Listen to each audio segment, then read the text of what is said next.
Vamos a hablar hoy de un tema que nos toca a todos por vivir en un mundo caído como en el que vivimos, donde todos los días son diferentes, hay alegrías, hay tristezas, ¿verdad?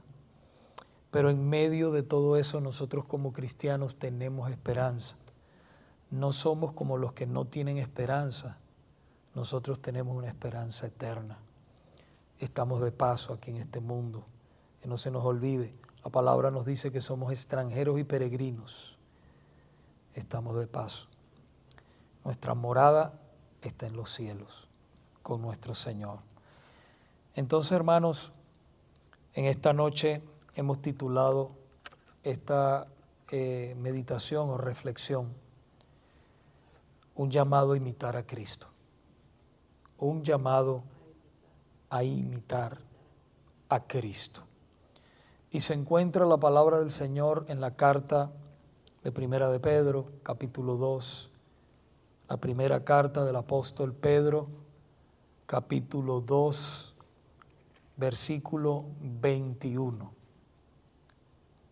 Estamos, para beneficio de algunos o de los que nos ven ya después en las redes sociales, estamos en el culto de oración. Hoy es miércoles, estamos, ¿verdad?, trayendo esta palabra del Señor, y después de aquí vamos a estar orando por vamos a estar dando gracias al Señor y después tomando las peticiones de salud espirituales y todo eso. Dando gracias al Señor porque Dios también nos ha contestado muchas oraciones y estamos aquí, hermanos, como la iglesia sin oración se apaga, la iglesia sin oración se convierte en un club social. Entonces la iglesia es un organismo vivo, espiritual. ¿Okay? Y aquí estamos para eso, para predicar el Evangelio, para orar, para edificarnos, para preparar a los santos para la obra del ministerio. ¿Ok? Pero entonces, hermanos, en medio de todo lo que pasa, sabemos que hay sufrimientos, que hay problemas, y si nuestro Señor lo pasó, si los apóstoles lo pasaron, si nuestros hermanos cristianos del pasado pasaron, y aún los que están en el presente están pasando tribulaciones, angustias, otros hermanos en países donde no se puede predicar libremente como predicamos nosotros aquí, gracias al Señor. Hay otros que lo tienen que hacer escondidos, hay otros que han sido mártires, los mártires modernos, por simplemente el delito que han cometido es predicar a Cristo y vivir para Él, para su gloria. Entonces, tengamos eso en mente. Primera de Pedro, capítulo 2, versículo 21. Dice así la palabra del Señor en esta noche. Pues para esto fuisteis llamados. Fíjense que hemos sido llamados. No es que usted decidió por Cristo. Fíjese, esto está impregnado por toda la palabra. No. No es que yo cuando quise vine a Cristo, no. Para esto fuisteis llamados, nosotros hemos sido llamados. Porque también Cristo padeció, no solamente para la salvación, sino también para padecer por Cristo. Padeció por nosotros, dejándonos ejemplo. Esa palabra es clave, no se le olvide esa palabra. Ejemplo, para que sigáis sus pisadas. Nos dejó ejemplo para que sigáis sus pisadas. No solamente en vivir una vida piadosa, que la santidad es la práctica de la piedad, o la piedad es la práctica de la santidad, ¿okay? Sino que también en momentos tenemos que sufrir. Nadie quiere sufrir, yo no quiero sufrir, usted no quiere sufrir, pero eso es parte de vivir, como estaba diciendo, en un mundo caído, como en el que vivimos.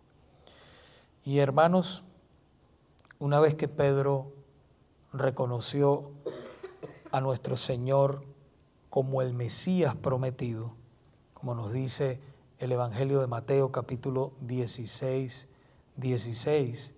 Jesús comenzó a enseñarle a los discípulos que debía sufrir mucho, que él debía sufrir mucho. Y Pedro, hermanos, como era Pedro, su carácter impulsivo, lo podemos ver en otras partes que él mismo en el monte Getsemaní, cuando estaban ahí reunidos esa noche donde se llevaron al Señor, ¿verdad?, preso.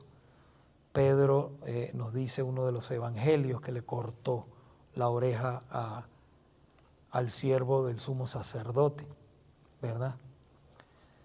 Y así todo Pedro, vemos aquí a Pedro que él reaccionó en completo desacuerdo con el Señor, imagínense eso, diciendo, claro, su intención no era mala, dice que en ninguna manera esto te acontezca, dijo, lo podemos ver ahí en Mateo 16, 22, en ninguna manera esto te acontezca, le dijo al Señor. Pero fíjense una cosa, como el Señor nos va transformando, ¿verdad?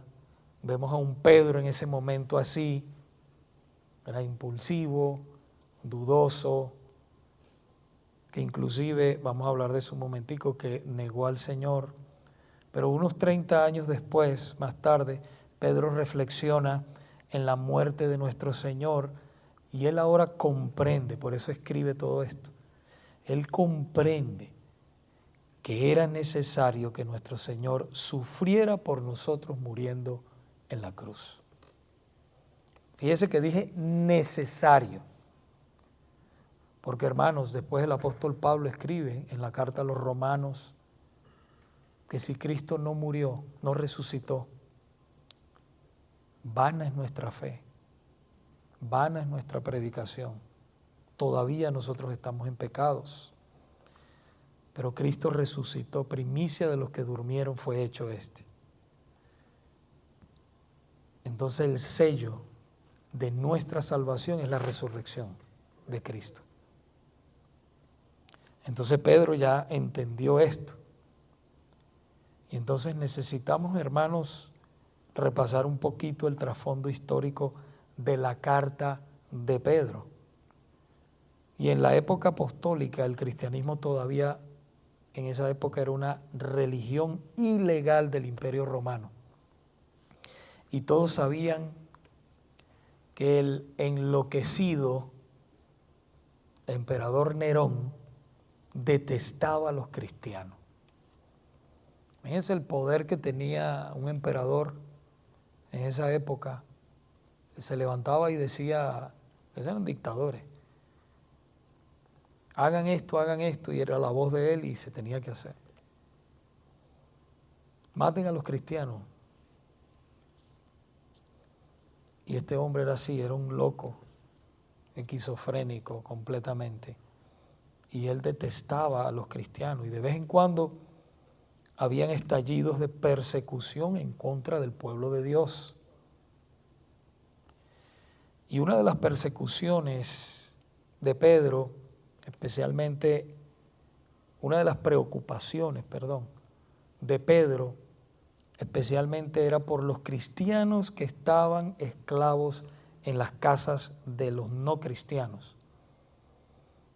Él estaba preocupado por eso, por esos hermanos, porque la esclavitud estaba vigente en esa época. ¿Okay? Estaba vigente en esa época. Y entonces estos hermanos, esclavos en las casas de estos no cristianos, amos, estos hermanos debían sufrir con paciencia la injusticia por parte de sus amos. Debían sufrir. ¿Okay? Para nosotros, hermanos, los cristianos de esta época, los cristianos modernos, donde hace mucho que la esclavitud se abolió, es difícil pensar y aceptar esto. Para nosotros es difícil. Y si nos preguntáramos ¿por qué? ¿Por qué? por qué estos hermanos, ellos sufrían de esa manera. Debemos entender, hermanos, que en aquella época la esclavitud, como dije, estaba aprobada. Era legal. La esclavitud era ley aprobada. No sé, en algunas partes del mundo, si vemos, por ejemplo, no sé si usted ha visto la película esa, en inglés se llama Amazing Grace, de este hermano Newton, John Newton. Y ahí sale otro hermano que no me acuerdo, que él impulsó junto con este pastor, que fue el que compuso un himno que cantamos que se llama ¿cómo? Amazing Grace. Sublime Gracia, exactamente. Y en los años 1700 algo, entonces se abolió la esclavitud en esa parte del mundo, de Inglaterra, todo eso. Entonces, pero en otras partes siguió la esclavitud y eso fue horrible. Entonces, hermanos, pero sea cual sea el sufrimiento que nosotros estemos pasando en aquella época o en esta época, cuando nosotros somos cristianos, debemos, hermanos, comprender que de alguna manera u otra vamos a sufrir. De alguna manera u otra vamos a sufrir. Pero que nunca sea por pecados de nuestra parte, ¿verdad? O sea, no hay cosa más digna y hermosa que sufrir por la causa de Cristo, pero que no sea porque nosotros hemos hecho algún pecado o estamos haciendo algo malo y por eso la gente tiene que señalarnos, avergonzarnos. No, no por eso. Si sufrimos, sufrimos por la causa de Cristo. Debemos recordar, como estaba diciendo al principio, que este no es nuestro hogar. Qué bueno que no lo es. ¿Se acuerdan cuando el Señor dijo, mi reino no es de este mundo? Asimismo, el Señor, correcto, el Señor, ¿verdad?, está reuniendo un pueblo. Nosotros estamos edificando sobre el fundamento que es Cristo. Los apóstoles, los profetas, Efesios 3:20. Nosotros estamos edificando encima de ese fundamento. Y son todos aquellos que usted ve que el Señor va salvando o va sacando de sitios también, ¿verdad? Él va salvando, pero también la iglesia en esta época se está reformando. Se está reformando. Y como muchos, ¿verdad?, han ido saliendo de todos esos movimientos que el enemigo ha tomado ventaja y ha desviado la iglesia, bueno, el Señor está trayendo otra vez su iglesia a lo que era antes, a la palabra, a lo que dice la palabra. Y eso es algo de gozo y espero. En medio de todo eso, hermano, hay sufrimiento, porque usted mismo, ¿qué batalla? Yo estoy seguro, ¿cuánta batalla usted no tuvo para venir, ¿verdad?, a la reforma? Tuvo mucha batalla con su familia, con salir de allá, traumas, orar, todo, pero porque el Señor lo estaba llamando y dirigiendo.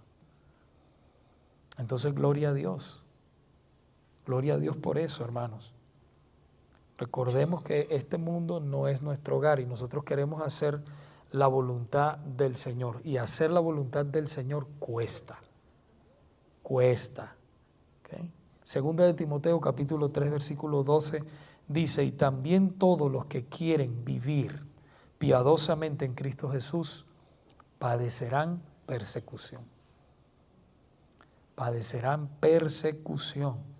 Y en primera de Pedro 4, 12, 13 nos dice, amados, el mismo Pedro, amados, no os sorprendáis del fuego de prueba que os ha sobrevenido como si alguna cosa extraña os aconteciese, sino gozaos por cuanto sois participantes de los padecimientos de Cristo. Somos participantes de los padecimientos de Cristo. O sea, no se sorprenda que usted por vivir como cristiano o cristiana pues venga una prueba a usted, venga sufrimiento a usted, no se sorprenda por eso.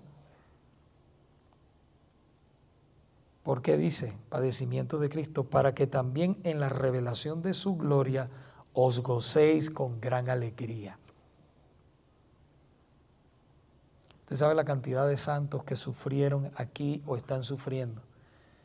Y cuando ya el Señor se los lleva, imagínese usted, la palabra del Señor dice claramente, estar ausentes del cuerpo es estar en la presencia del Señor. Y cuando ellos abren sus ojos y ven a Cristo, y ven allá y se encuentran allá en la gloria, en el cielo, mi hermano, ya todo lo demás pasó, todo sufrimiento, toda lágrima, todo lo que había aquí en este mundo, ya pasó, ya pasó. Ya estaremos en un lugar donde no hay tantos problemas. Y uno de los problemas que tenemos nosotros, porque a veces nosotros pensamos, no, que el enemigo, sí, el cristiano tiene 3 enemigos grandes: el diablo, el mundo y la carne. Y la carne es más peligrosa porque ella duerme con nosotros, anda con nosotros, todo con nosotros. Por eso hay que estarla mortificando. Y ustedes saben cómo, ¿verdad? Con los medios de gracia que el Señor nos ha dado. Hay que estarla, la palabra, la oración, hay que estarla mortificando. El ejemplo más grande es nuestro Señor Jesucristo, que aunque sin pecado sufrió por nosotros, pero no tomó venganza, porque vamos a hablar de aquellas personas que nos hacen daño. Y nuestro Señor, a pesar de que le hicieron daño, Él no maldijo a nadie, Él no tomó venganza, Él no tomó venganza en contra de sus angustiadores, con lo cual nos dejó ejemplo para que nosotros sigamos sus pisadas. La palabra griega, hermanos, que se utiliza al hablar ejemplo, ¿se acuerdan al principio en 1 de Pedro 2:21 que leímos? Esa palabra ejemplo, por eso les dije, recuerden esa palabra, es única en el Nuevo Testamento y denota el cuaderno de un maestro en el que los niños trazan letras mientras aprenden a escribir. Pedro, inspirado por el Espíritu Santo, nos llama a copiar el ejemplo de Jesús y a seguir sus pisadas, quien cuando le maldecían no respondía con maldición, cuando padecía no amenazaba, sino que encomendaba la causa a aquel que juzga justamente. 1 de Pedro 2:23. Hermanos, esta es una exhortación conmovedora de la pluma de Pedro, ya que él había alardeado, ¿se acuerdan de Pedro? Él había alardeado de que él seguía a Jesús a la cárcel y hasta la muerte. Señor, yo moriría por ti. No solamente a la cárcel, moriría por ti. Cuando en realidad, cuando llegó ese momento, él lo siguió, pero lo siguió solamente de lejos. Y no solamente lo siguió de lejos, sino que lo negó 3 veces, exacto. Cuando fue nuevamente comisionado por Jesús, fue perdonado, fue restaurado por nuestro Señor, Pedro decidió seguir la cruz y soportar con paciencia el sufrimiento. Es algo tremendo, hermanos. Sufrió como el Señor, ¿verdad? Sufrió, tomó el camino de la cruz y fue tremendo testigo y columna de la iglesia. Ahora, se nos plantea algunas preguntas aquí difíciles.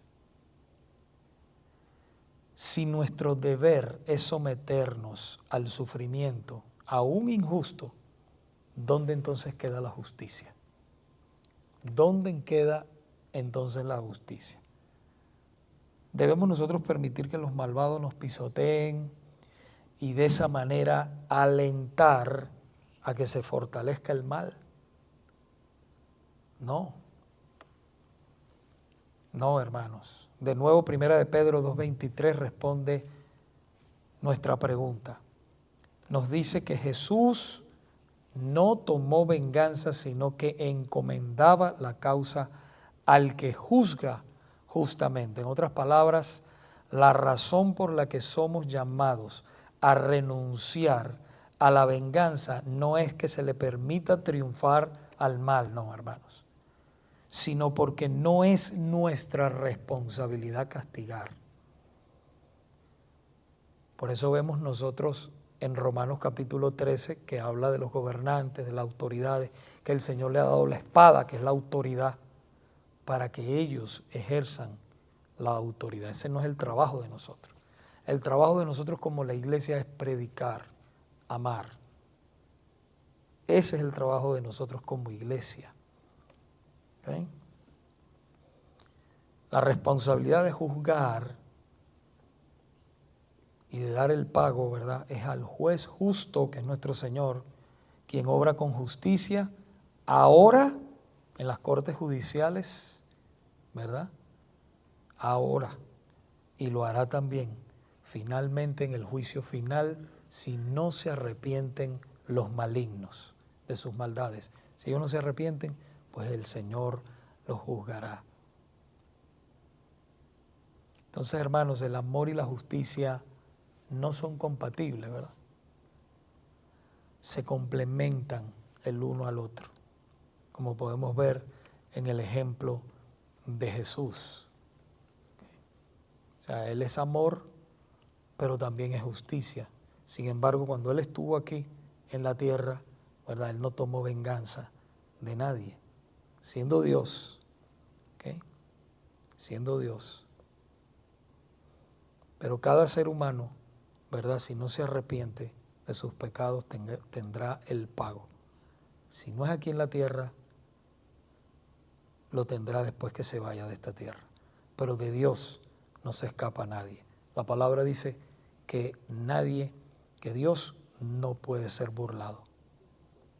No puede ser burlado. ¿Okay? Entonces terminamos con esta poderosa escritura. Vaya a Romanos capítulo 12, versículo 19. Romanos 12, 19 nos dice: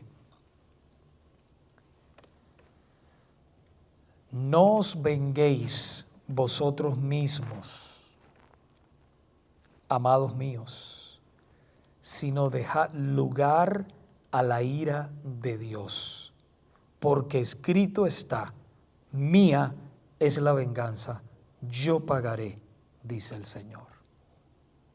Yo pagaré, dice el Señor. ¿Okay? Entonces, hermanos, si alguien nos hace daño, por supuesto, usted no se va a quedar ahí, usted se aparta, están las autoridades, pero no tome venganza por usted mismo. Ese no es el trabajo de nosotros. ¿Okay? Nuestro Señor nos dio ejemplo de eso. Sin embargo, Él siendo Dios y ya ascendió, ¿verdad?, Él sí le da el pago al maligno. Se lo da en su tiempo, no en el tiempo de nosotros. Se lo da al malvado. Se lo da. Déjenme a mí la venganza. Déjenme a mí la venganza, correcto. Yo pagaré, dice el Señor. Entonces vamos a orar, hermanos, a terminar aquí orando, y vamos a comenzar también con las peticiones ya recogidas durante todo el día. Padre, te damos gracias en esta noche por tu palabra. Pedimos, Señor, que continúes formando nuestro corazón y nuestra mente para ser más como tú, Señor. Ayúdanos a perdonar como tú has perdonado, Señor, y dejar en tus manos la venganza, Señor.